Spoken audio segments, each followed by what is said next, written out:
Good afternoon, everybody. It's certainly a personal privilege for me to be here today. I've not met many of you before, and I've really enjoyed the last few days. It's also a privilege for me to represent Tonga through our subsidiary Tonga Offshore Mining Limited. And probably the only other thing, couple of things I want to say before I start is, the first thing I'd like to say is that so far we're the first and probably going to be the only developing nation to present here today. And that means a couple of things. The first thing it means is we would really like to thank the countries, the developed nations if you like, the countries that contributed land to the reserved areas that Tonga was able to collect. So specifically that's the nations of Japan, Russia, France, Korea, and also Germany, even though they're not here today.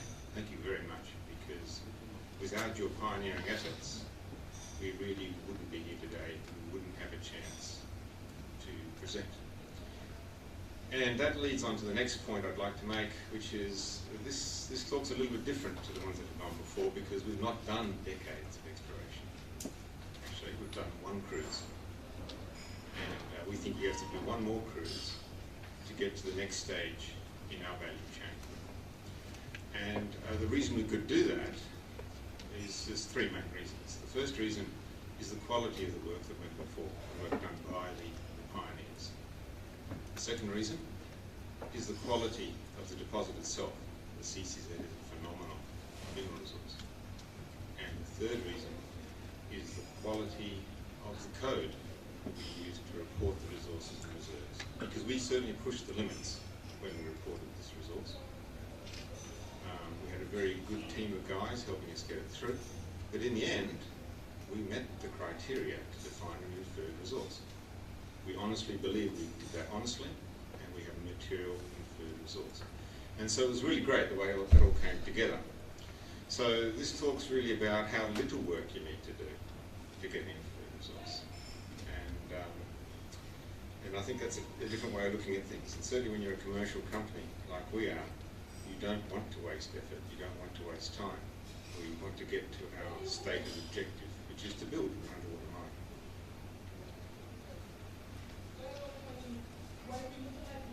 Does this work? Okay. Don't worry too much about this. That basically says you can't blame me for any mistakes I make when I talk to you today. So the key thing, work that we've done is captured already. It's captured in this report. It's a public report. It's been posted on this website called CEDAR. You can read the long title there. But basically it's a website in Canada used to disclose public documents of this type and other types of public documents. So if you want to, you can follow this link to find the report, or you can just go and find it on CEDAR. And a high level of transparency is really what's critical for a public company. And I think a lot of the obstacles we faced in getting this mineral resource published was around transparency, trying to make sure that we were clear in everything to do with this mineral resource. It's quite a long report, and there's no way I'll be able to go through all of that in this presentation. But what I want to do is really touch on what I think are some of the key aspects from the company's point of view in what we needed to do to get to our goal. So, in case you don't know, this is a map of the CCZ that dated back in early 2013. And the Tonga offshore mining licenses are quite different again, because we don't have one or two big blocks. We have 6 little blocks scattered through the CCZ. Area A is in the far west. It is part of the mineral resource, and it is a piece of ground returned to the area by Japan. Area B and C are more in the centre, and these were returned by Russia and France, respectively. Area D was again returned by Japan and E by Korea, and then here in the east with somewhat different characteristics is Area F. Now, Area E and Area F were not included in the mineral resource estimation because we just didn't have enough samples to be confident about classifying as an inferred resource. So, in various details discussed by Matthew a couple of days ago, he talked about domaining, and one of the points he made out that's been picked up also by Pat is that the CCZ is one single deposit. And I don't know if many people saw it that way before we did our mineral resource. But it was only by going through the code that we realised we had to grapple with these particular aspects, and we had to grapple with the idea of domaining. Because often an ore body is broken down into discrete domains of different character, and so the question was, do we have parts of the CCZ that are significantly different at the inferred level of confidence to matter? And the answer was no, not really. This is a very coarse-grained map of slope. I've just used the JEBCO data, which is freely available, and at the inferred level of confidence, we're pretty happy that we're all pretty much one domain. Of course, if we wanted to increase the level of confidence, we'd have to relook at how we domain things. So we had another problem, which Matthew touched on, which is about data quality. So while it was really good to get all this information on the licenses from the pioneers, the data was lacking in certain characteristics. There was no information on how the sample had been collected. There was no information on what test samples had been done. A lot of the stuff that really is taken for granted normally in marine sampling programs. And we thought at first that this was an insurmountable hurdle. We weren't going to get a mineral resource without the right quality control. You just don't know what you're doing, and so it's impossible. However, something came to our help here, and that was the fact that the data came from the different contractors. And the importance of that can't be overemphasised, because we know everyone did it differently. We don't know how they did it differently, but we know they did it differently. They would have had different sampling devices, they would have had different sampling protocols, they would have had different drying regimes, and different analytical techniques. And what Matthew realised basically is it made no difference. In fact, chemistry really wasn't a problem here. That statistically, the CCZ has certain immense benefits compared to other types of resources, and it's very homogeneous. Now, these charts basically try and show that. They try and show how consistent the grade is. Not so much between contractors, there's another chart coming up there, but showing how amongst themselves the things are very consistent. And if you had different populations from different contractors, they should start to come out here. The implication of this also goes all the way through to processing, by the way. I know a lot of people are worried about metallurgical processing, but if you ask any metallurgist, would you like a 100-year supply of ore that never changed chemistry? I think you'd get a pretty happy response from a metallurgist. This is some of the other data verification we had to do. So, for example,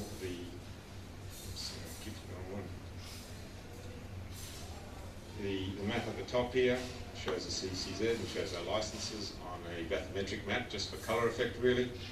And the dots are not data from the International Seabed Authority. These are publicly available data from SCRIPS, Oceanographic Institute in San Diego.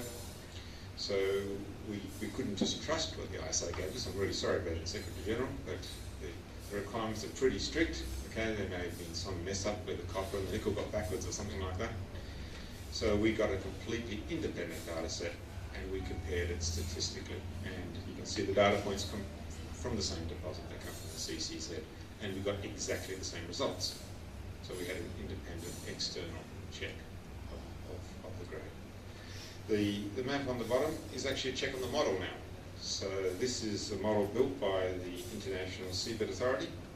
It was done back in 2010 under the guidance of a lot of the people here in this room. Charles Morgan, who was one of our QPs.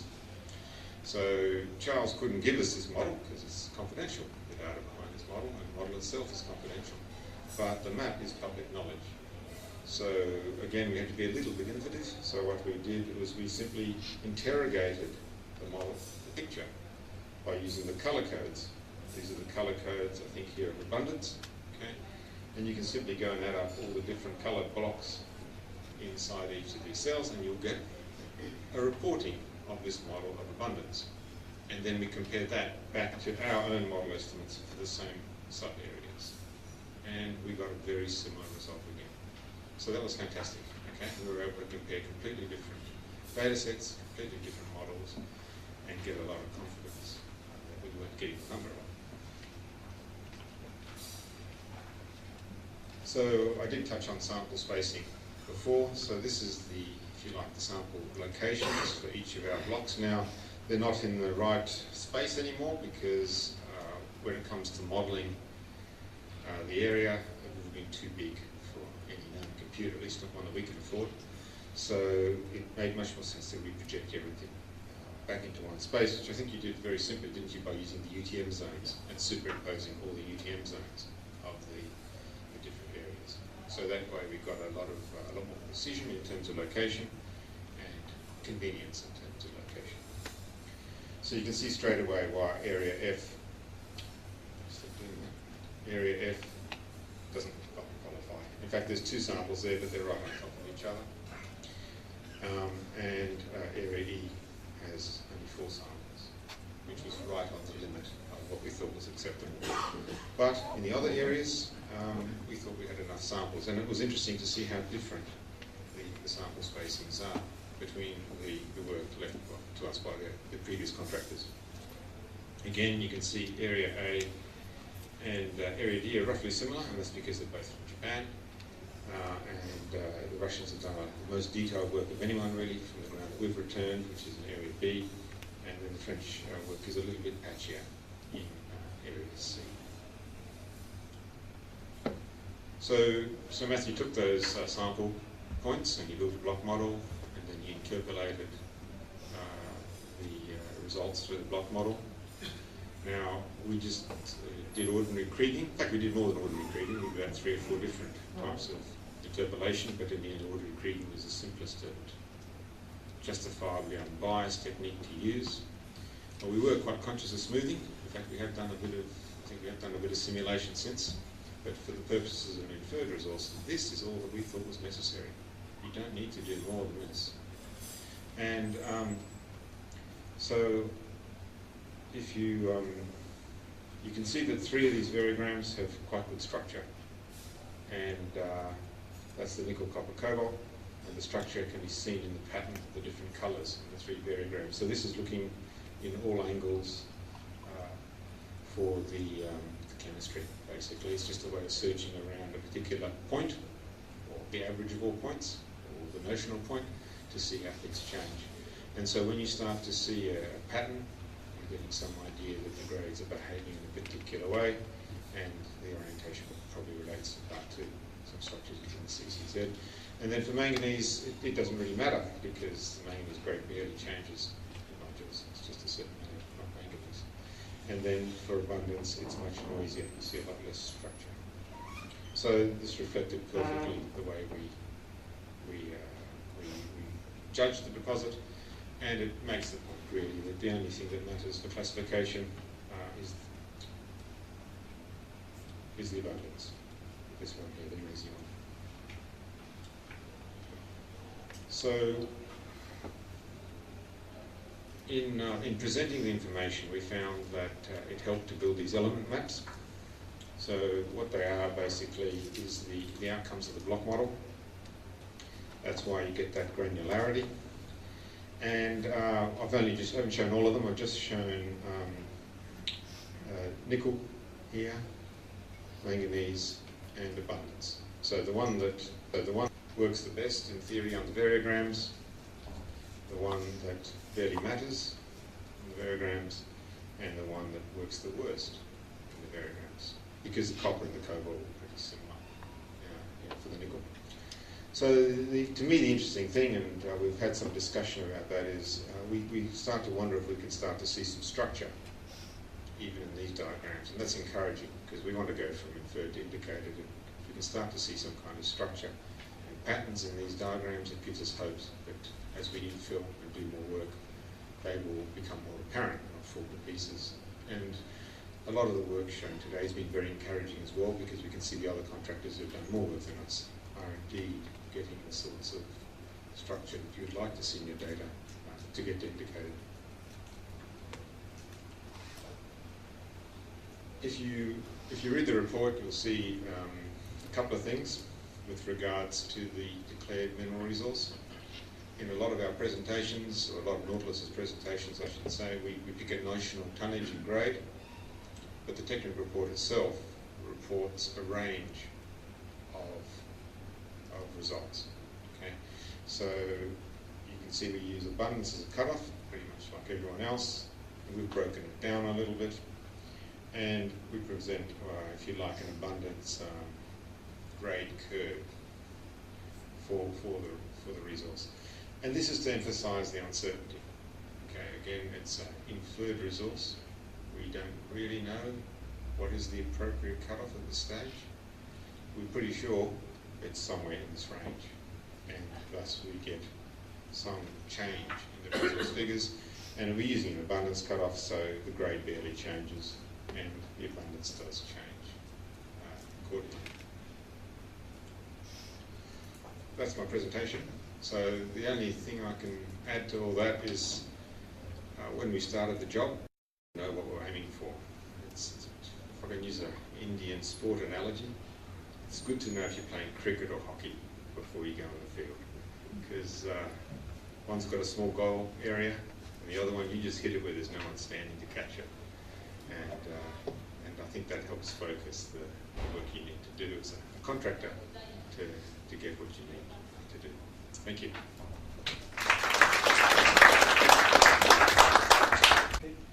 Take advantage of having the mic. And this is the updated version. Yep. So you say a little bit of how it changed from the previous version and what you expect to come next.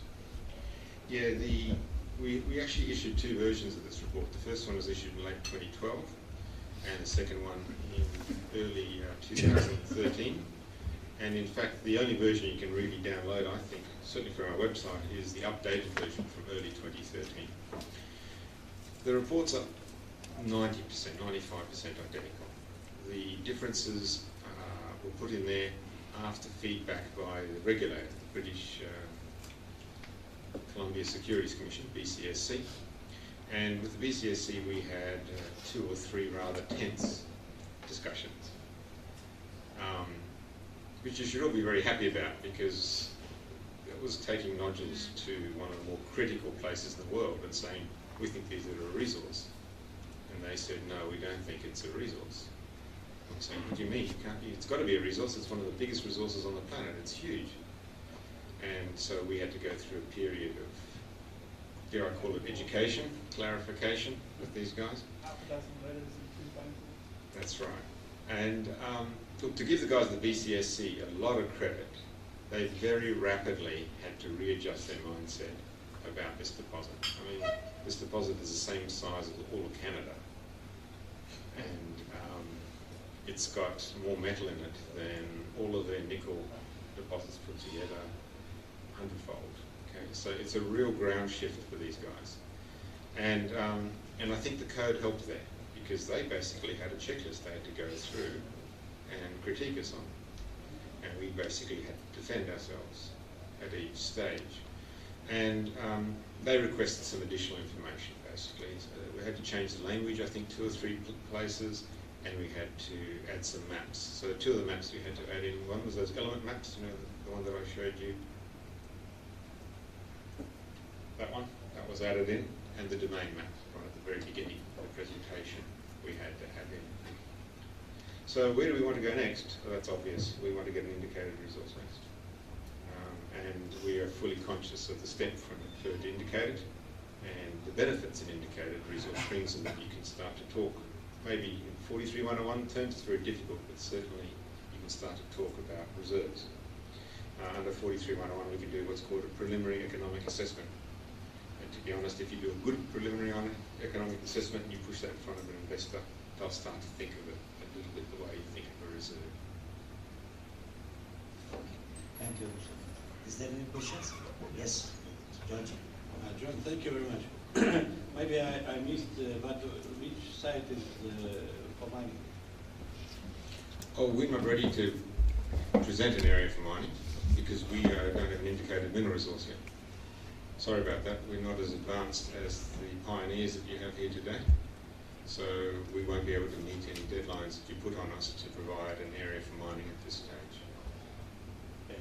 Are there any considerations?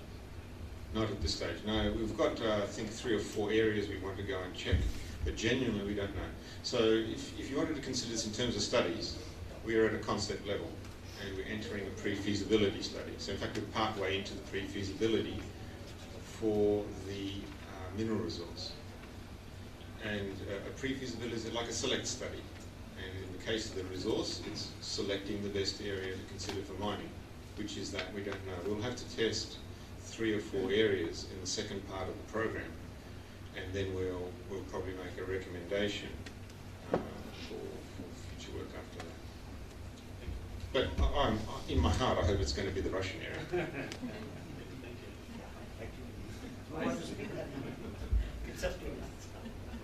Yeah. My question is real quick. Do you have a timeline for the next phases of the program? Oh, as soon as possible. I'll try and be as quick. I think I read it in the report somewhere, but what's roughly the approximate spacing? I think it would be blocks A and C. Yeah, about 20 kilometres. About 20 kilometres. Yeah. B was obviously. It does vary in size and B. Yeah. Yeah, you can. Oh, just walk away from the mic. That's pretty hard to read, isn't it? Okay, that's 20 kilometres. That's a block. And they're all the same scale. So you can see some of these are coming down to 10. Sometimes they're probably but if you want a systematic grid, this is the best one to use, the Japanese area. And that's 20 kilometres.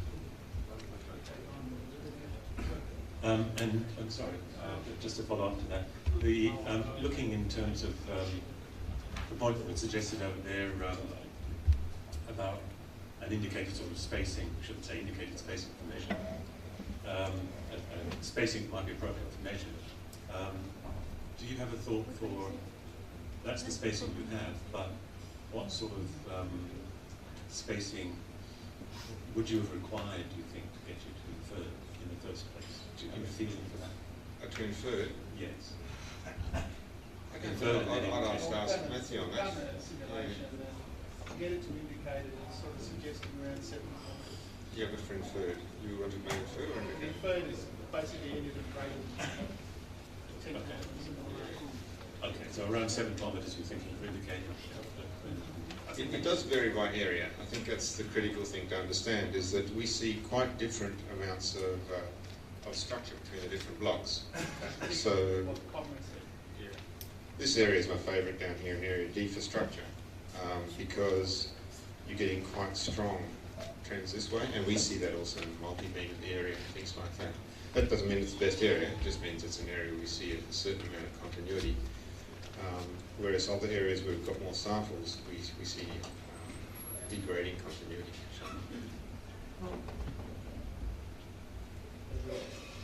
Thank you very much. Again, thank you very much for this very nice and very good presentation. We have now a new generation of contractors, and this is really good to see your approach to the problem. And I mean, it's just a comment. I think that notwithstanding the regularity of the chemical results that you processed from the previous, I think that points to the need to report in a standardized way.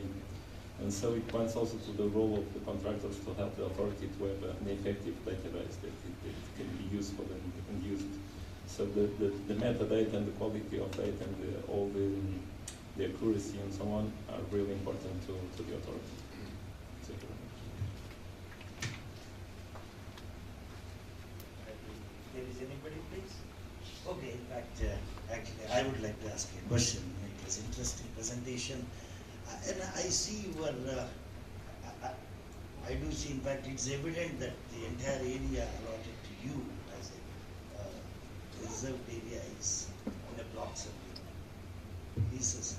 But I think when actual analysis has been done by you in terms of the segment of maps and domain maps, you have ignored, I think in area E and F and all, as you don't have enough number of samples. In case of area E, I think in case of area F, you have only one sample. So actually, I think I'm amused. I don't know the English is correct or not and all. I'm amused with one data point. Actually, how would you do this kind of a cherry picking? Okay, in terms of the area, Japan area and China area, Russia area.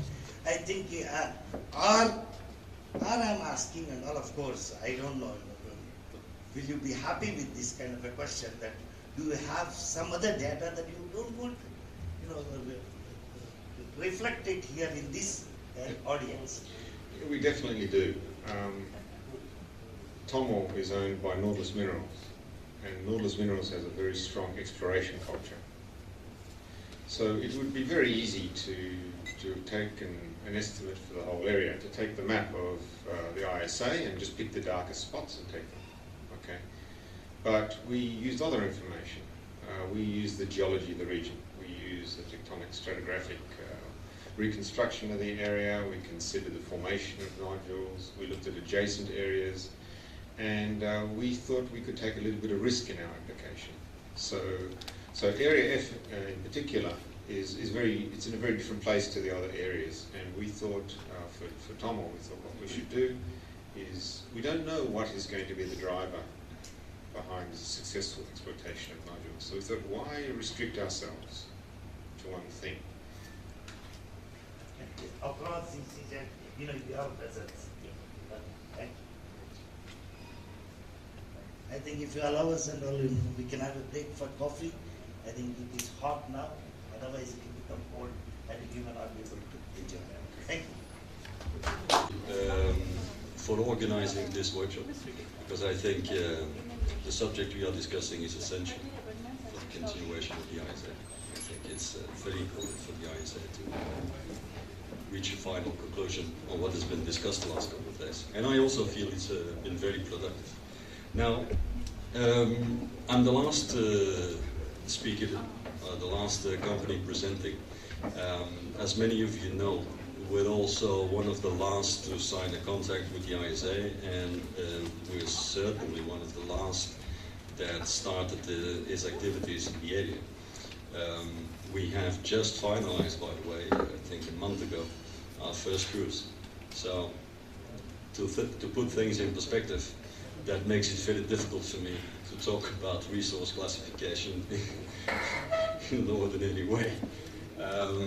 But what I can do is very briefly present to you who we are, what drives us, and just a short insight in what we have done during those first years. I think we will go into it later during the July session of the ISA. We will have a presentation, hopefully, and then we'll go into more details. So, GSR. First thing I have to say is we just changed our name into Global Sea Mineral Resources.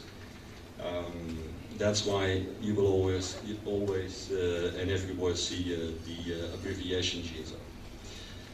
We applied for the contract in 2012. We signed the contract beginning 2013 because of Belgian legislation and a promise we had made to Belgian government that we wouldn't start before Belgian legislation was implemented.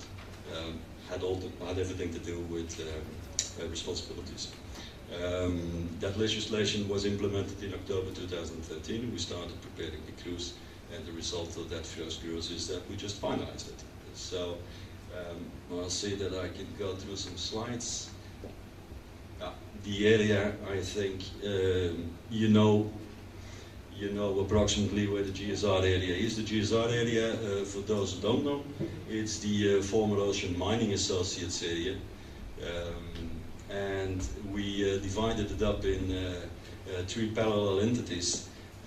What I perhaps also have to say, because the previous speaker, John, alluded that he's the only one representing a developing state. I'm certainly not representing one, but the remainder of the former OMA area has been granted to the Cook Islands, and we are the technical partner of the Cook Islands, but they hold the contract. So we will develop the former OMA area in its totality. What can I give you as information? On resource classification, really not much. I mean, the only thing I can do is fall back on the application file we submitted. So I've included a very short slide on what is in the area, gave an indication, and it's good to point out, I mean, you see here in the last text line that we took into account 60% of mineable during our application file. I can agree with some of the previous speakers that the 60%, and that is already shown as preliminary data from the first cruise, that 60% is very high. Is very high. So the final mineable areas will be much smaller than that, definitely. It has everything to do with topography, has everything to do with the inclination in the area, with other limiting factors with regards to exploitation tools. So very small area will be mineable. Again, I give you this because I have to show something. Yeah. So let me just walk through it. Really here, I mean, what we did is, and you see it in the text box below also. I mean, we looked in types of data like historical types of data, but a lot is not available. If you come in as an industry partner, as we do, because perhaps I need to elaborate on that. Who is GSR? Well, GSR has been set up as a, let's say, a forward reconnaissance action by an industrial party in Belgium, a party operating on the world scale, a leader in its field of works, which is marine contracting, one of the major world players. Annual turnover around 3 billion euros. And we have a lot of, let's say, a lot of expertise in everything that has to do with water. We're very diversified in our contracting business, and we've been doing that, let's say, for the last more than 150 years, I think, 170, 180 years. So there's a lot of in-house experience, and it is because of the fact that you know, the industrial world is very small, and sometimes indicators, you don't need that much indicators to have an industry reflect on an issue and say, there's opportunity, let's go for it. And that is what happened here. I mean, there were some indications, let's say, in the industrial market that it might be an opportunity to return to polymetallic nodules mining. So what we as an industrial party have done is, previously to applying for a contract, we had a look at that. We went into some detail. We tried to gather some information on available technical techniques worldwide. Some of you know, I look at John, some people know what we did. So we had a look around, we saw what was possible, and the moment we internally came up, and our engineers in our design departments and the people that construct for us came up with the answer that mining, and mining is the wrong word because everyone talks about mining, me too, mineable areas, but we talk about harvesting. So when you go about polymetallic nodules, we're not talking about mining, we're talking about harvesting. We're not going to take, that is the definition, we're not going to, that is the fine thing, we're not going to take anything that is in the soil. What is above the soil, we'll take. What is in the soil, it stays there. So for us, it's harvesting, not mining. So once it became clear that it is technically feasible, we said, okay, let's go for it. Yeah. And if that's the way we usually operate. When we decide to go for it, I mean, we decide to go for it. Yeah. But nevertheless, it also means, because we are an industrial party, that we need to answer to our shareholders. And some of the entities controlling us are stock listed, which means these people, yeah, I mean, you don't have to report once a year, you have to report several times a year. And well, the numbers have to be good and they need to be convinced or it doesn't work. So that fits a little bit already in the context of what we are discussing here. You need to have a standardized system anyhow internally to convince your shareholders, because it's a prelude to what you will do afterwards once you go to markets. It's a little bit already in the same direction. So let's take it one further. I just said we looked into what has happened in the past, and the slide on the right-hand side, I think somebody knows it very well. I think it comes from the Koreans. The 1978 from Lockheed Martin. Unfortunately, the UK Seabed Resources is not here to perhaps elaborate on that one. But what we especially did with regards to technology is look into whether the factors that prevented operations in those days are still factors that exist today. And there, for us, perhaps preliminary, but for us the conclusion is no. Yeah. So that's why we move on. What did we do? Well, we tried to, we set up a cruise, like I said just now. We started somewhere half of July, and we were at sea. They were in the area, I think, for 55 or 56 days. The general idea, and that's also what we presented in our plan of work towards the ISA, was first of all a mapping of the area. For us it's very simple, coming from construction. First thing you need to do is you need to know what you're talking about. So we said we have an area of 75,000 square kilometers.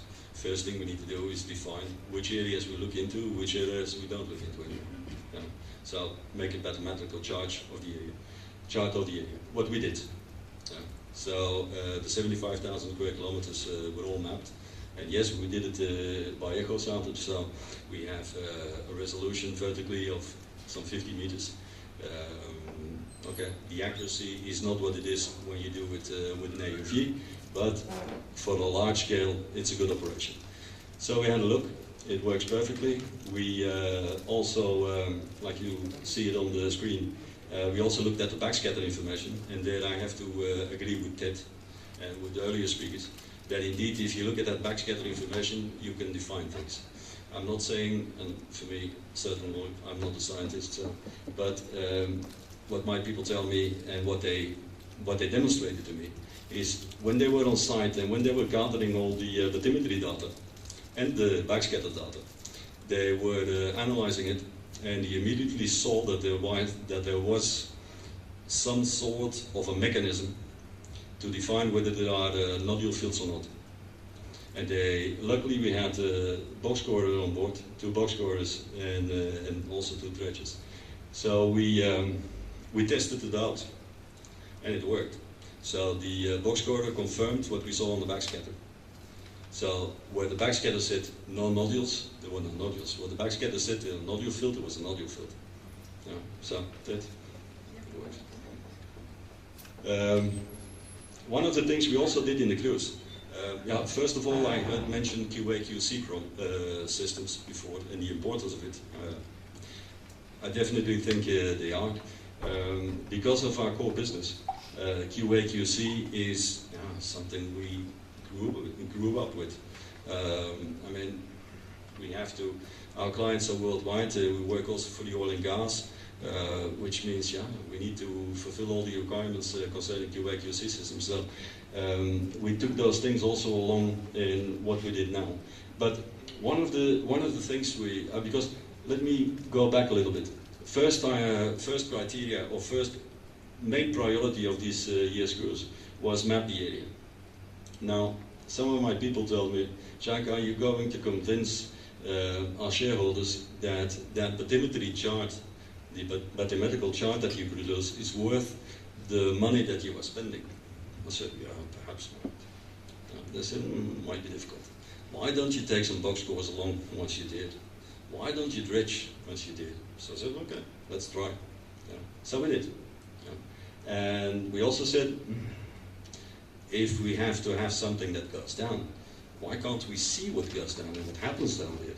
So we mounted some cameras on it, both on the box corders as on the sledge, or the dredge. Both work perfectly, by the way. It's very nice to see. Certainly for somebody that is new to the business like me, see your dredge go down for the first time and see what it does, and see the impact it has. It's nice. So, okay, so that's what we did. This is a small overview of the equipment we had installed or we took along. You see on the left-hand side below, you see the box corder. Right-hand side below, you see the dredge. In between the vessel we used, we chartered the Mount Mitchell, well known also to John. We chartered the Mount Mitchell from Global Seas in Seattle. In general, yeah, happy with it. Good vessel to do that bathymetrical survey, but not really to take along next year, but for this year it was okay. You see the winch, plasma cable. Like I said, everything worked well. Box corders, the manufacturer had made a mistake, so we lost, or practically lost the first one. It went down with some air in it. Air couldn't escape, so the result was inevitable. My guys adapted the next one. Saw the old one coming up, and since then we had 100% success rate. So we didn't do much. We did 10, all 10 worked.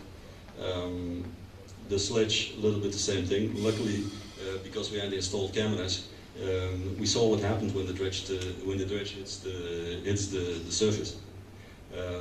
So we saw how we had to change the system and where we needed to amend.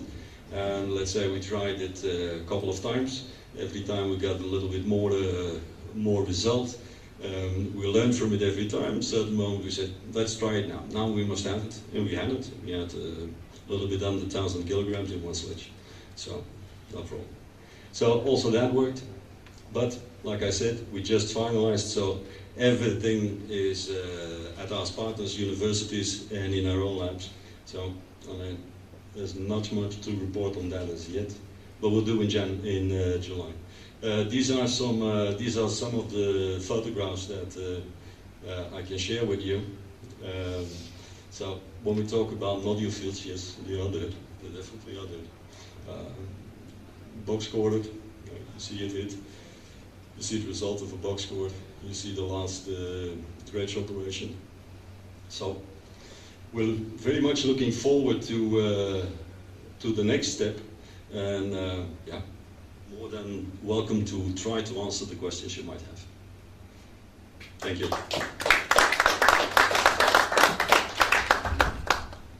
Can't resist. I told so. You're one of the latecomers to the party, if you will, but it's clear that you're moving very aggressively, moving forward very aggressively. So I'll ask you the same question I asked John. He said he wants to go forward as quickly as possible. I'm hoping I can get a little more concrete answer. But what is your program from here, and how quickly do you want to get to maybe a pilot mining test, for example? I would like to give you the same answer as John, but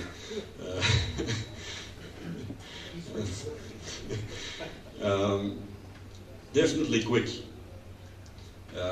Why do I say definitely quick? Because for the same reason that I mentioned before, I need to report to my shareholders. And my shareholders are not willing to put a number on it, to spend 10 years doing research, and then finally deciding, oh, what am I going to do now? That I can't sell, definitely. Yeah. I can share with you, and I hope it's not a secret, but I can share with you on a regular basis, I'm not talking about months, but on a regular basis, my shareholders will decide whether they give me the funds that I need to continue. And I need to convince them. Very simple. So I need to come up with results, and I need to certainly make sure that the expectations I create are met. Because you can promise them a lot, but so it's not going to take that long. It's really not going to take that long. But I think once you talk about what I see happening, and I think it's a logical thing, that I think you did the same thing approximately. If you start doing tests, institute tests, pilot mining, call it like that, you're not going to go for everything at the same time. So most probably you're going to test your track system, and once testing your track system, you're going to combine it with some other stuff. Then once that works, you're going to test your recovery or your harvesting. So it's going to be phased. And when we look at a full scale, a full pilot mining test, scale was the wrong word, but yeah, certainly within 10 years. I think it's Georgie. Yeah, just after John, you are talking about shareholders, but you have a letter of sponsorship from your state, if any applications from their side. On what? For support of you? No. Nothing? No. Well, let me, yeah, there are, because that's the reason why I couldn't start in 2013, because I had the obligation not to start before the legislation was implemented. But I think in many countries, certainly in the Western world, within a country, a government represents its people and represents its industry. So that means if you are a leading industry in a certain country, you can talk to your government. Your government will listen to you. So that's what we also did. So the first, after our shareholders, the first ones we needed to convince as a management was the Belgian federal government. And what we did. So we went to have a chat with them. We explained to them what we were doing, and they were delighted. They said, if you can pull this one off, yes, of course we will support you. Yeah. And that's how they gave us a letter of sponsorship. Due to some conditions, yes, okay. Like a legislation, which is, in my eyes, no more than normal. So other commitments towards my sponsoring state? No, none whatsoever. Because the shareholder structure that has changed in accordance with what I told them when I went to see him at the time. So they knew it was coming, so no problem.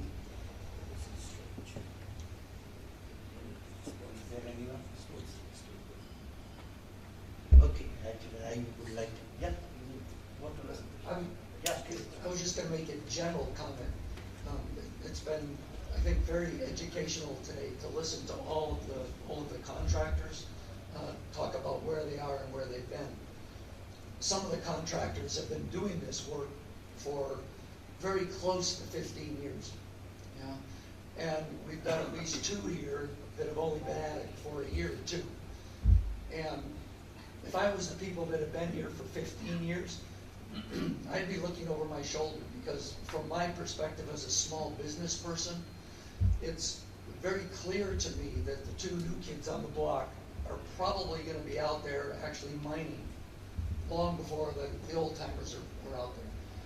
And I would hope that the other contractors would really take notice and use that as incentive to get out there and finish their exploration and get their collector test done and work to a pilot mining test. If I may, I would also like to supplement it with something. As from day one when we started, we said to a number of people, I mean, we're always open. If you want to come and talk to us, if you want to do things together, I mean, we absolutely don't have a problem with that. You must be willing, and it's remaining an industrial venture. So that means everyone that comes to the table needs to bring something to the table. It's very obvious. But we don't have an issue with anyone. So. Because we feel that, and I think John must have the same idea in mind. I think that this will not be a business where you have 20 or something, with all due respect, where you have 20 or 30 companies or entities operating a deep sea mining system. It won't be. That's, so if there's one thing I'm always convinced of, is that. So I think after a while, everyone will have to, or willing or not, but have to talk to somebody and join one or other operator, because there will be the need for operators. You have consortia which have no operator, which I can fully understand. You will have consortia that develop into consortia with an operator and do things themselves. We consider ourselves as the operator. Yeah. Again, I would like to ask you a question in the sense, I think I have seen your presentation, of course, you are an infant stage in the sense that you have of late signed a contract with ISP. I think in your contract you must have already, I think, envisaged the plan of work for the 5 years immediately, 5 years. I think in the light of the plan of work, are you having intention to do the classification of the resources? That is what we are all here for. A classification of the resources, I think as an issue and all, will that be addressed by you as a contractor, who have entered into this game of? Definitely. I think classification of resources, I think you need to look at it from two sides. What I said earlier on in remarks to this group is, with regards to contractors, private contractors, industrial parties, classification is something we need to do. I mean, without classification we'll get nowhere. We need resource classification. Like I said before, we most probably will opt for the Canadian national instrument because it's the most strictest, and that's to our advantage. When we will start with that, I don't know, that's up to my people, but it's not going to take 5 years, that's for sure. So internally, as a company, that's that. And that's how we operate. That's the same as a QA/QC system. I mean, for us that falls under the same umbrella. That's what we do. With regards to the ISA and what we are here for during these days, I think, if I may, and I don't want to prolong this too long, but I think one of the major obstacles within the ISA has always been how can you compare apples with apples? You get information, and what do you do with it? Because we saw this also today with all the presentations. They were very instructive, but they also showed very clearly the differences in operating between all of them. So you need a form of standardization, and that's where that classification system comes in. So what we are discussing here is specifically that's sort of purpose of getting your information and doing with it whatever you as an ISA want to do with it. I think the only concern we have, but I think the next item on the board will demonstrate that. I think for us as an industry, that's no problem. As long as you use a system where our systems fit in, no problem. Then I think it's all this discussion is to the benefit of the ISA. It's purely for the ISA. So, perfect initiative.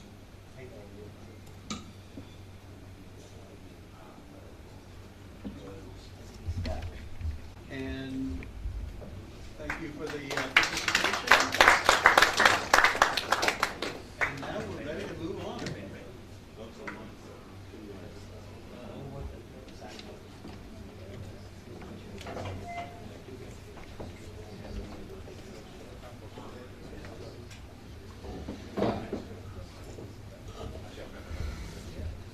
Continuing with the program, thank you very much to all the constructors for the wonderful information that we have gotten from you.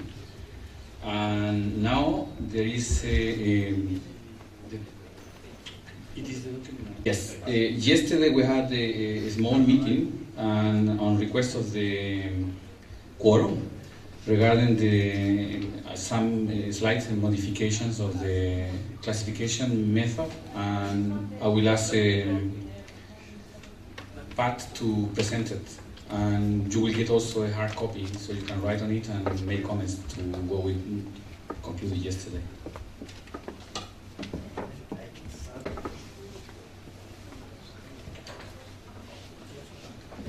Should I go ahead or wait for the Secretary General to come back? Wait. Okay, I'll try and make this fairly short. As Sandor said, we got together I guess we call it a subcommittee of 11 people yesterday, straight after the sessions, and we met outside. There were 4 experts, 2 from the LTC, and 4 from the contractors, and Sandor was keeping us all on the straight and narrow. And what we were requested to do was to look at what significant changes or additions do we think might be needed to the Crusco template to make it applicable to polymetallic seabed nodules. It turned out to be a 2-year exercise, so I reckon that's a pretty good achievement. Well, it lasted 2 hours, so I guess we were slow drinkers. Yeah. But I would like to thank everybody who took part in that, being straight after the sessions yesterday.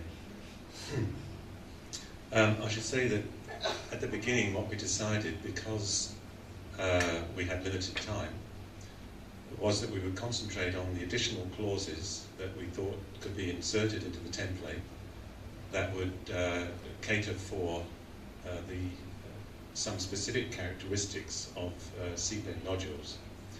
We didn't look at the entirety of the template, we didn't look at Table 1, and we deliberately put to one side the issue of the competent person, because that is a bigger issue. I think it's quite resolvable, but it requires more discussion and was probably slightly outside of our mandate for last night anyway. So the results, I'll just flick quickly through here just to show that they've been put in the context of the entire template. And a lot of you may not have seen this entire template.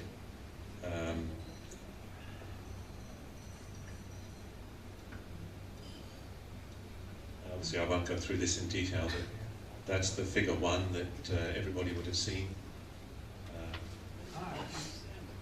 Sorry?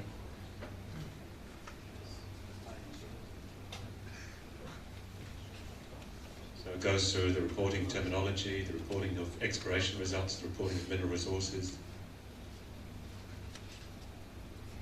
and then the reporting of mineral reserves.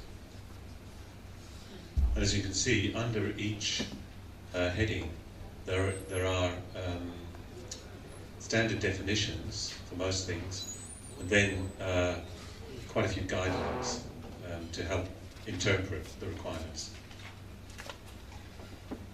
Definitions for technical studies, scoping study, pre-feasibility study, and feasibility study. Then we have a series of sections where there are clauses that are specific to different commodities or deposit types. So there are a few clauses for coal that relate to the fact that there is some slightly different terminology in coal. That's pretty much the only reason for having those.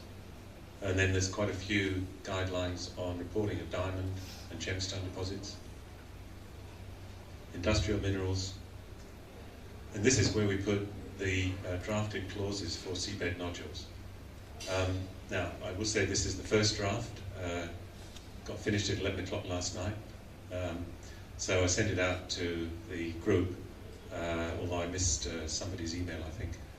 And the group hasn't had a chance to really look at this and tweak the wording or suggest any additions or so on.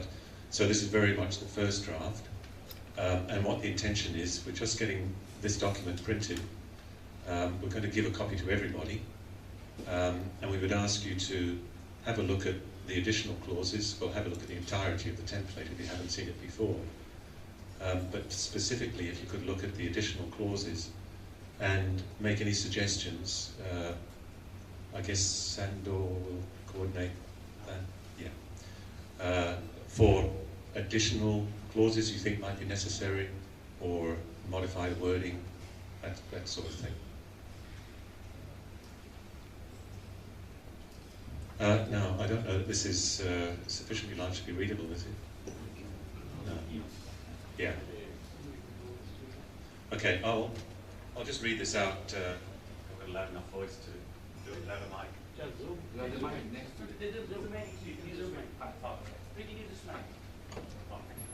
Check. Okay. No. Zoom. We have the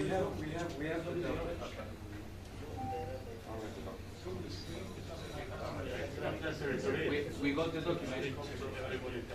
We got the document.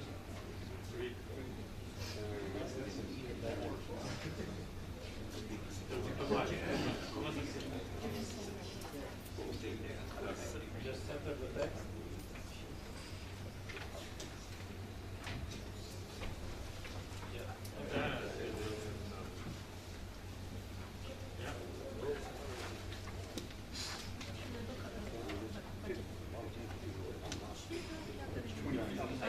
Up again, yes. Previous page. Okay. Can most people read that now from We got the Page document. 24. page We got 24? it. On page 24. Page 24. Yeah, okay. Okay, yes. Okay, you got it? Yes, okay. All right, so I guess I don't need to read it in that case. But you'll see that what we do with these clauses, it doesn't impose any additional requirements, it doesn't set particular standards in any way. What it does do is just give some additional guidance and explanation of what might be a little bit different about seabed nodules that should be thought about when you're reporting and classifying in accordance with the template. So the first one basically just introduces it and says the following clauses apply to seabed nodules. The guidance, which is in italics underneath it, just makes the observation about the fact that it's abundance that's normally measured rather than just straight up tons.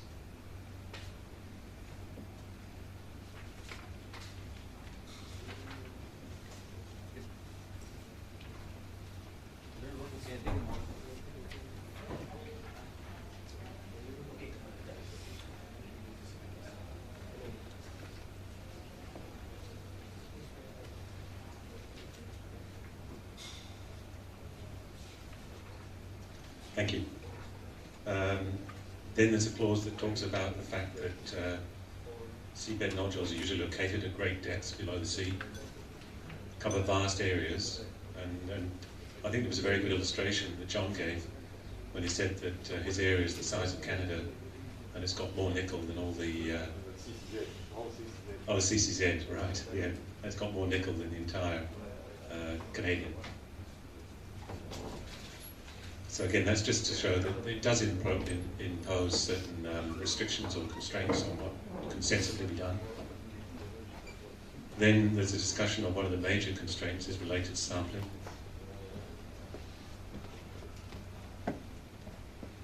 And a commentary on free-fall sampling versus box sampling, and remote assessment.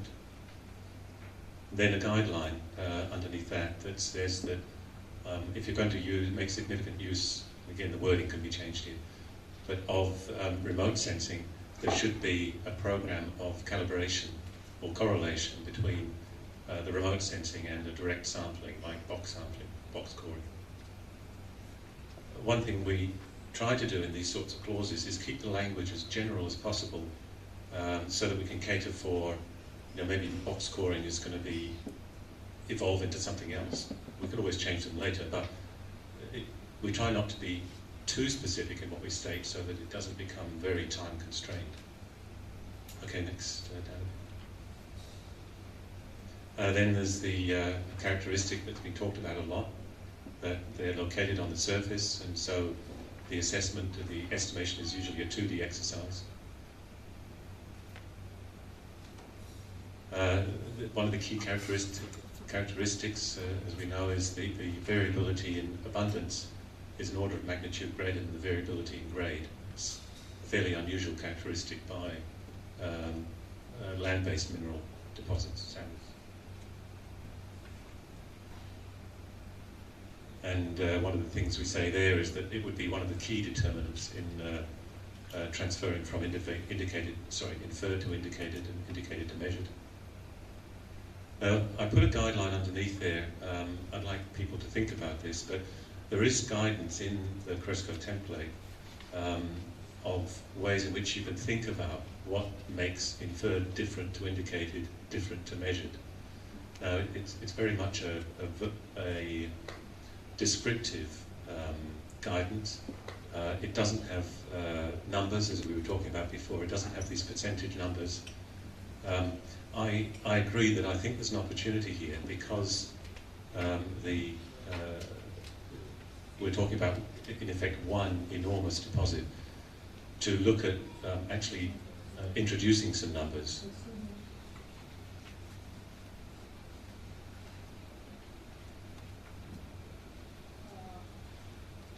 I have a suggestion because we have just got a document because you are going on speaking, you are putting lot of records, but from them not able to concentrate.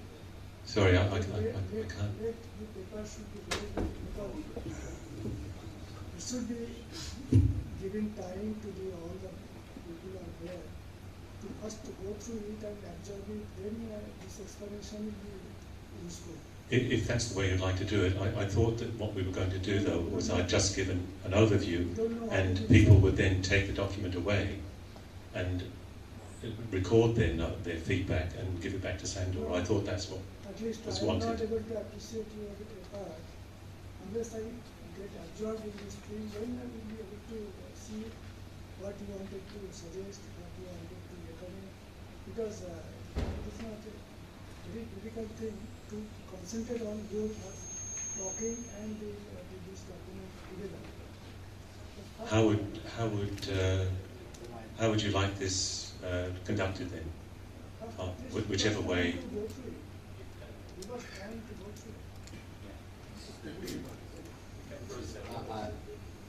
I think Professor Tasso has he's maybe right, and maybe we should give some time to go through, and then we profit more of wherever your insight is and each one of these. Okay, sure. So.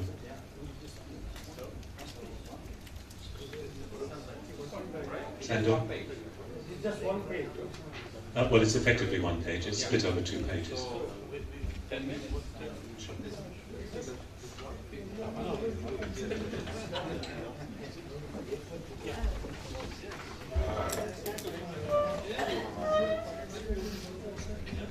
To read in that document, but at the moment we're concentrating on the clauses we've added in, recognising that there's a lot more that needs to be done to the remainder of the document. So Sandor's asked me just not to read through, because hopefully you've had a chance to at least read through as a first pass, but just to maybe highlight in each of the clauses what I think is the important part of it, and then I guess leave time for discussion as we go. Yeah. Well, the first one is just an introduction anyway. I don't think that's needs anything other than the clause numbers are wrong. So obviously that'll get fixed when we finalise the number of clauses. Okay, the italicised guideline beneath that refers to the fact that it's abundance, which is the typical measure of quantity. Are there any comments on that clause or that guideline? Given that there will be an opportunity, everybody has an opportunity to suggest, minor wording changes here and there. But, yes. My suggestion is, we don't enter into the details of the formulation. we pick up issues of substance. For instance, a number of people could have some minor suggestions on editorials.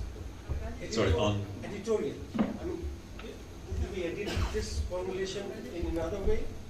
That probably we could do it tomorrow. Sure. But any substantive part Sure. should be addressed today. And that's what I'm asking. Is there any, are there any points that want to be made in relation to that?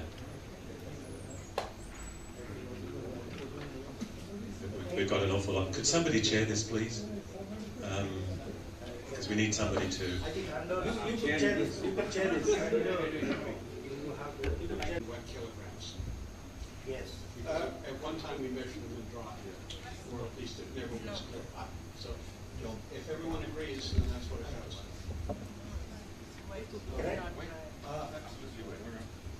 I think measurement of abundance in terms of great quantity is perfectly right, because that's the way it is measured. But my suggestion would be, we must mention the corresponding moisture content. Because if you don't do that, we are not able to conceive what kind of dry tonnage we are talking about. So whenever we talk of abundance, kg per meter square, we also attach the corresponding moisture content.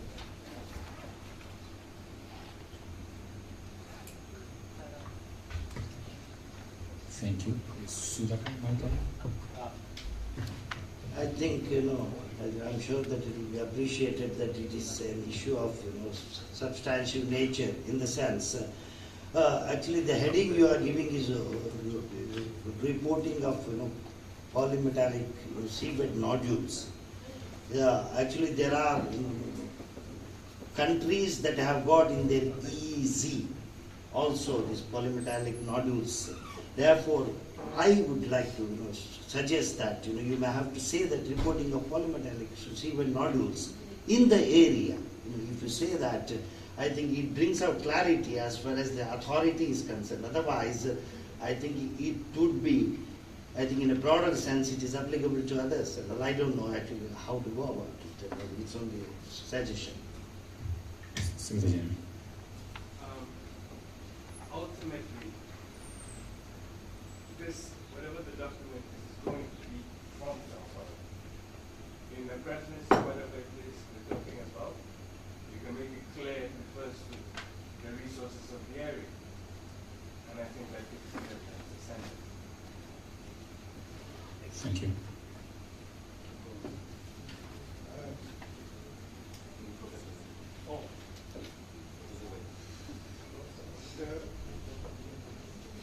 Page 20, 38, the condition for pre-feasibility study. There are two indications. In the case of underground mining, in the case of open pit mining. So we should give the condition in the case of seabed. Yes. Otherwise, not. Yes.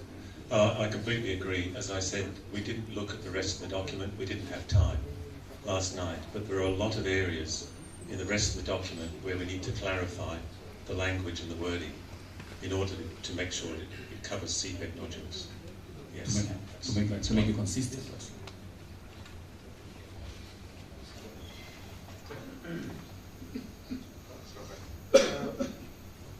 The first paragraph, 52, talks of clauses 1 to 41. Now, our major point is, I understood from your introduction that you have set aside the issue of competent person from this formulation. But 1 to 41, clause 11 perhaps, talks specifically about competent persons. So how do you reconcile that? Well, this is, we put it aside from our discussions last night because we didn't have time to. Okay. Yes, I imagine that before this is finalised, we will have addressed that. Yeah. Okay. Oh, John. Sorry. Yeah. Just maybe a point. Hello? Yeah. Maybe a point of clarification. Obviously, ICMM, we've got to review any of these proposed changes. So, of course, it's not really entirely up to Jack. Well, obviously this document's got to go back to ICMM in due course. So I just wanted to make the point for everyone here that it's obviously you're doing a great job taking that proposal for us, but the other side of the party will of course be ICMM and Suzuka. They'll have to think about what they want to change as well. Yeah, exactly, that's quite right. I don't know to what degree the ICMM has to review the template, but Crisco needs to review it, exactly. That's true. Okay. Yeah. And then I guess the one thing that is a bit different about nodules is that all the other special conditions relate to commodities that have been commercially exploited in the past. And so the materiality of those is definitely a question. Yeah, that's good.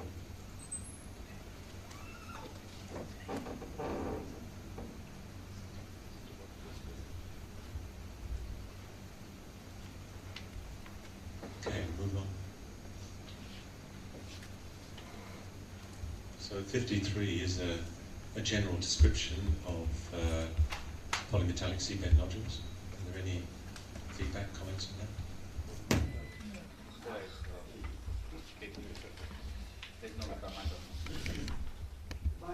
The way it's written, we've made it, and we were talking just a second ago, we've made it pretty much exclusive to nodules in the area. I don't see a reason to distinguish between in the area and say Cook Islands EEZ nodules, but there are also nodules at lesser depths that, to my knowledge, none of them are economic now. But again, I don't see a reason to exclude them. The terminology would still be the same. So both the depth and the depth reference, I don't think needs to be there.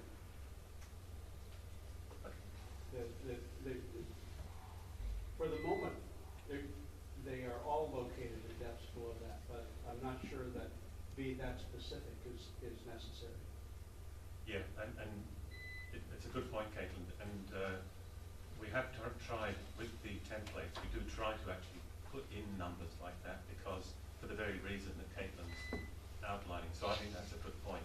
We could put something like are usually located at substantial depths, those sorts of words would, it's really a more generic description, but I agree we should avoid numbers like that.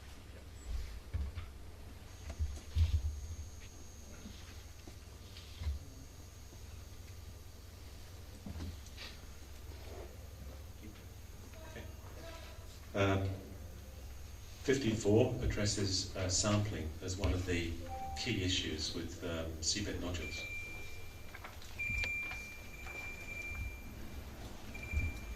Are there any points that... Okay, move on. 55 is, in the guideline that sits below 54, which talks about the need for a calibration. No major issues here.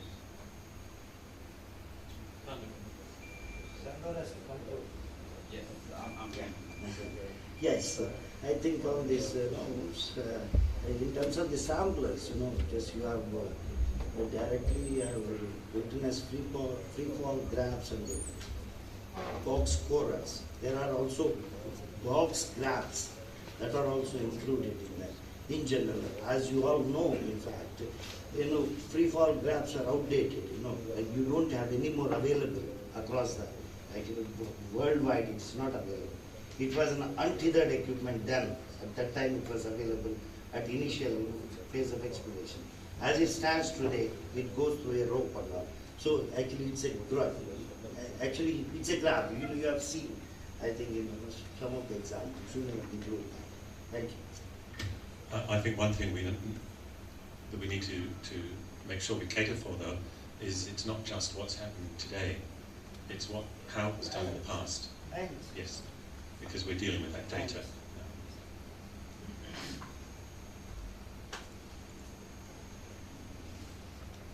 Moving on to 56, that addresses the characteristic that the abundance is a degree of magnitude greater in uncertainty than grade, usually.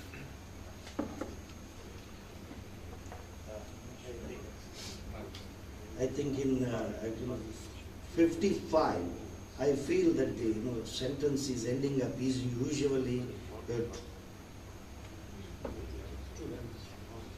two-dimensional exercise. It's not an exercise, it's a two-dimensional deposit. Exercise could be three-dimensional, no problem. I don't know. I don't know English-wise. Yeah, the word exercise. Right. Sorry. Yeah. The word exercise in that context was referring to the estimation. Yeah. But would it be better not to have that usually less than 30 centimeters on the basis that we're trying to avoid numbers? That was remove it? Yeah. Yes, sorry, I skipped over 55.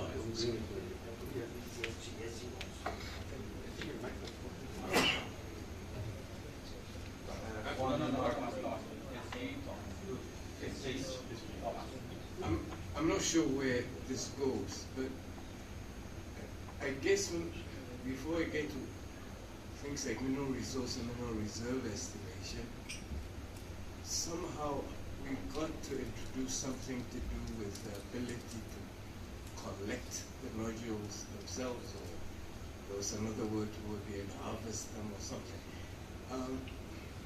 To me, if that ability doesn't exist, whatever the material is just something lying at the bottom of the sea.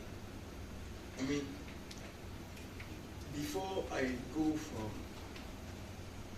even the resource to anything like reserve or something, somewhere I feel like there should be some mention made about the ability to bring this stuff up.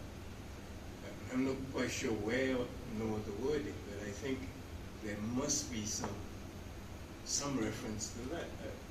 Otherwise, it's exactly what it is right now, just laying there. Yeah, I think there's there are two responses to that. When we spoke just a little while ago, I was thinking of the importance of the mining method to the conversion from resources to reserves. I think that's a critical aspect. The matter of whether or not they could actually be mined. When nobody's had time to read the template in its entirety, but in the remainder of the template, there are guidelines that say that you can't report a resource as a resource if there aren't reasonable prospects for its economic extraction. And some of the guidelines that say you must consider how it would be mined and how it would be processed. I think that's probably sufficient, but I agree, I think it needs to be looked at to make sure the language is applicable to seabed nodules. Thank you very much. Just a short question, maybe explanation of the first sentence of the 56, because we are comparing here, I think, two characteristics which have perhaps different meanings. I think that we usually express the abundance in kilograms per square meters and metal grades in percentage.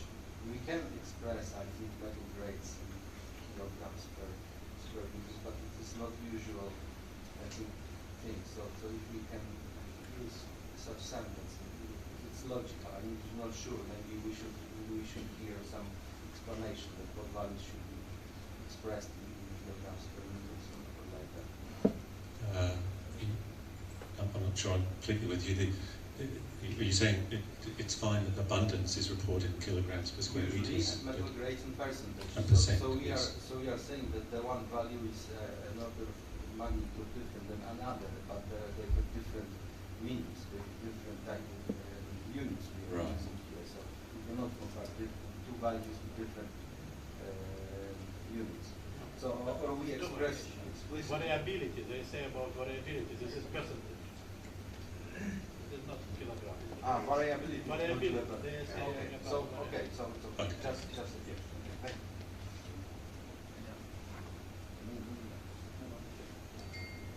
Sorry.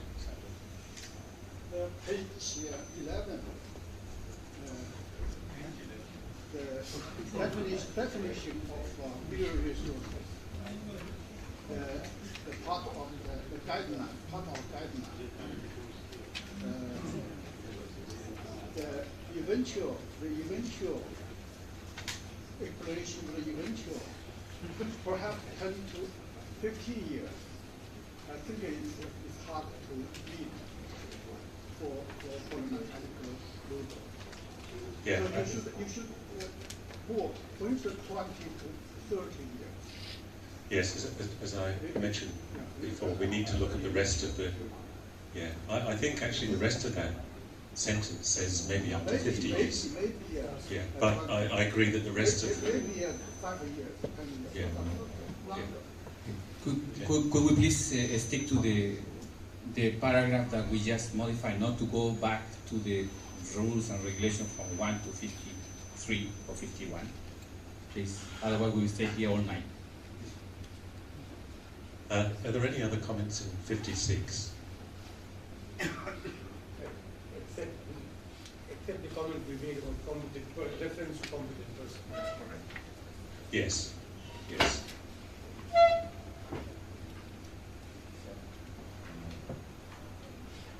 So are we okay then to go to 57? Or?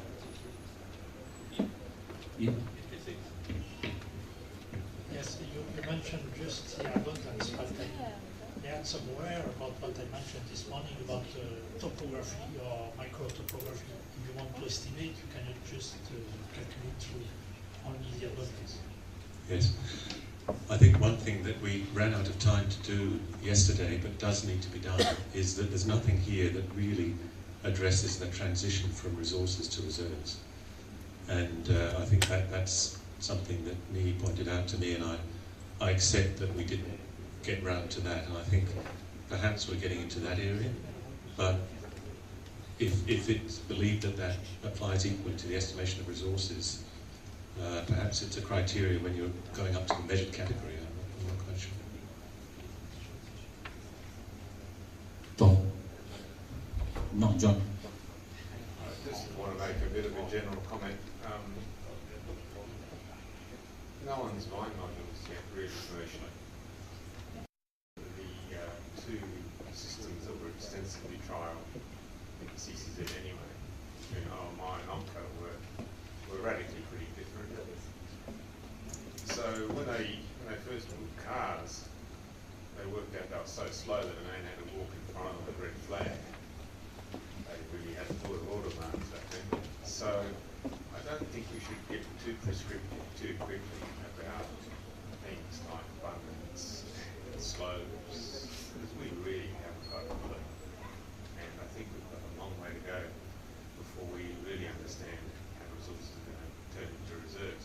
Because if there's one thing about engineers, you give them a problem, they'll try and work around it. Right? So if you tell an engineer that you can't go to 5 degrees, well, some engineers will stick up, but a lot of engineers say stuff they build a system that can go 5 degrees because it's worth $50 million a year. Okay. And another engineer will say, well, you can't mine less than 4 kilograms per square metre. And the guys will say, no, hang on a second. I think I can do something about that. And so we really mustn't try and guess too quickly what the limits are on our resources. It's clear that it was not clear. It's very likely that when we go from resource to reserve, there will be optimization, just like there is pit optimization. And why wouldn't you go to the highest abundance in the flattest area first? I can't think of a reason why you wouldn't do it. There might be a reason, but I can't think of what it is right now. So the resource is quite big. So the low abundance areas and the steep areas don't matter just yet, because you've got a fair bit of time to start with the higher abundance and flatter areas to begin with. And I know that the issue with resource and reserves there can be global in nature. You want to know how much of this entire resource will turn into this entire reserve. But I just would caution about, again, putting very constraining language early on. Thank you.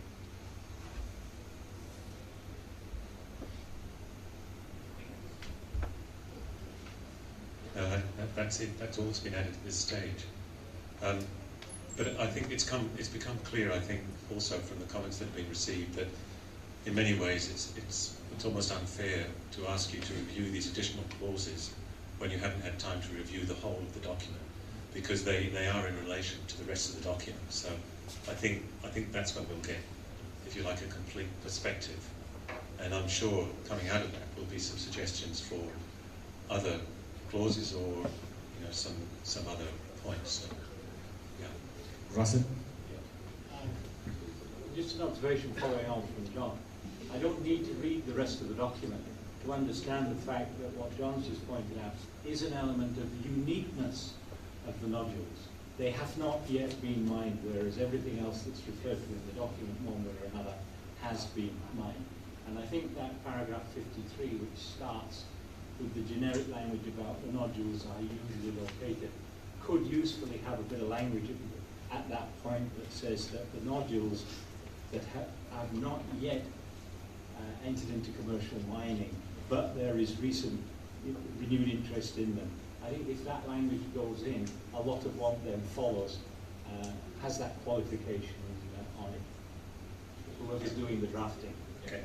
Yeah, I've got that.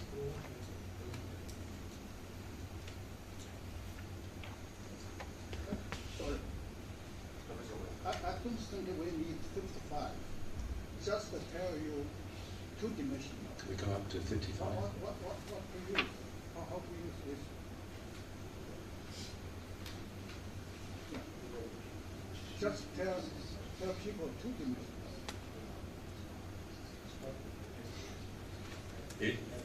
In other words, do we need that clause? Is that your question? Yeah. Yeah.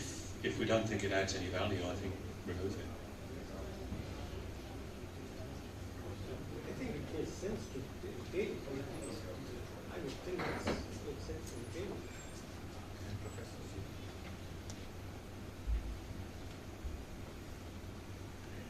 You've already said there are other 2D models out there.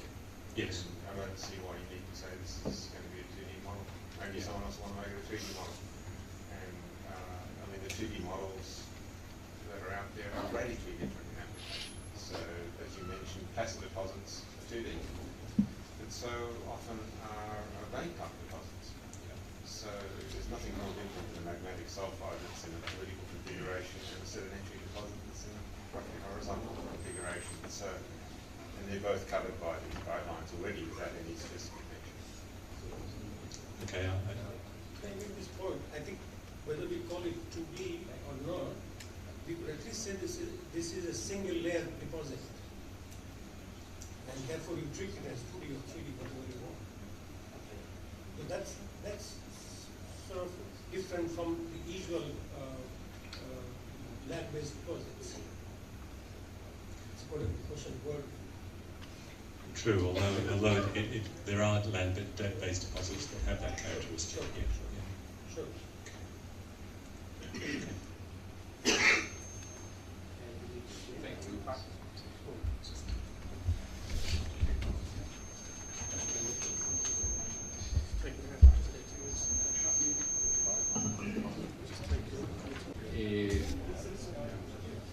So we have a homework to read the whole document, and if any suggestion, tomorrow you have the time. But now I would like to make an announcement for tomorrow's activities. And tomorrow is the last point of this workshop. It has to be is dealing with the formation of 3 working groups, and you all have this one in your agenda. I will just mention that working group 1 will be addressing the state-of-the-art technology and collector, and it will be led by Professor Ted Brockett. Working group number 2 will address the guidelines for estimation of mineral resources and reserves. I will not read the rest. And it will be led by Professor Stephenson and MacDonald. He's not here, but he agreed to do it. And there is a third group, group number 3, that it has something related to the group number 2, but in origin it will be led by Georgi Cherkassov and Pedro Madureira. If you see that we don't know how big each group is going to be, but it's probably that some of the questions of group number 3 has a lot of to do with group number 2. So tomorrow there will be one group in this side of the room, one group on the other side of the room, and the group number 3 will be in the lounge area. So I think if there is no any questions, suggestions, comments, we close the meeting for today. Have a wonderful evening with a lot of cold drinks like water. And we will see you tomorrow at 9 o'clock in the morning.